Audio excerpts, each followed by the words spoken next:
yesterday, I went to one of our kid singer rehearsals. I haven't been there lately. We're kind of one car. We're a little short on a car.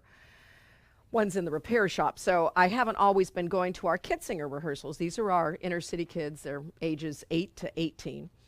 And one of the girls said, boy, I'll tell you, this internet stuff, social media, Snapchat, Facebook, you know, if they get upset with somebody, they can say things that's just out there. And then other people see it. And, you know, I keep saying to them, be very careful what you put out on Facebook. Well, one of the girls, I had felt like this other girl had kind of taken her boyfriend. And so she was upset about that and saying some words, I guess. And one of the other girls had come up to Paul a couple of weeks ago and said, you know, Mr. Paul, this gal has been saying these things. That's not very nice. And of course, we're not on Facebook, so I don't even know. But I said, well, you know, I'll come to the rehearsal and I'll talk to her. So I was talking. The other girl, they're both good girls. There's nothing, you know, it's just silliness that kids go through. This other girl was, I said, well, what did she say? Well, you know, she had said some things about me with somebody else, and not, you know, like there was any sexual thing, but just the way they talked about each other. So I talked to the other girl, and she said, oh, well, I was just having fun with my friends, you know. And so I said, well, here's what we want to do, is just not have conflict with anybody. Let's just come together, you know, just say, I'm sorry about this, accept it, and move on. So I brought the two girls together after I talked to them separately, and I said, why don't you just, you know, talk about this? She says, well, I don't know what you're upset about. And then she says, well, I was upset about this. And she says, well, that happened a long time ago. That's no biggie anymore. And I'm thinking to myself, wait a minute.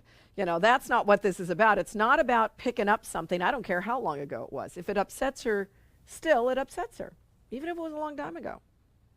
And so I said, let's not go there. I said, the point of it is, you both want to join, and you don't want to stay in this negative feeling anymore. You want to kind of see each other as kind of a sisterhood here. And so I said, just say, I apologize for anything. And she says, okay, I do apologize for anything that I've done that's upsetting. I want us to be happy with each other. And the other girl just looked at her, and I thought, isn't that the way? You can get to a place where somebody goes, okay, you apologized, and it's hard for them to take it, to accept it, because then that has to make the thing that she was upset about, it's got to put the fire out, right? So it's just as hard as it is to get the other one to say, I'm sorry, it is to get the other one to accept the apology. It's interesting, just an interesting dynamic. And I just said, are you ready to accept it? Because wouldn't we like to let it go? She goes, yeah. I said, so? She goes, okay, I accept your apology. You know, and it's just amazing to me how it takes a lot for a person to accept something because they just don't want it to stop. They don't want the anger to stop. And I think that's true with us, isn't it?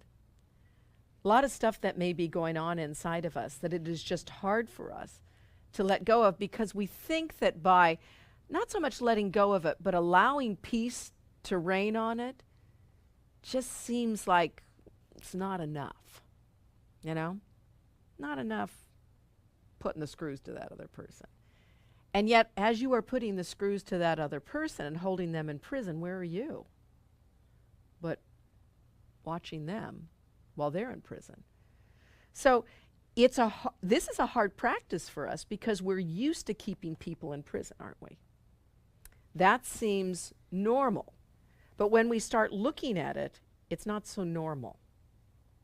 So it is really a process not only of saying you're sorry, but being able to accept that, if you will, extension of love when it is given to us. Not so easy. So we need to watch it. Just look at yourself and then realize that you don't have to do it alone. That's kind of what this lesson is saying, right? When I share vision with the Holy Spirit, when I share awareness with the Holy Spirit, look, I love that second line. It takes away all terror and all pain. I like that. And as they are removed from me, the dream that seemed to settle on the world is gone. That heaviness is gone. Redemption must be won. If I am saved, the world is saved, for we are all redeemed together. Fear comes in so many different forms, but only love is one.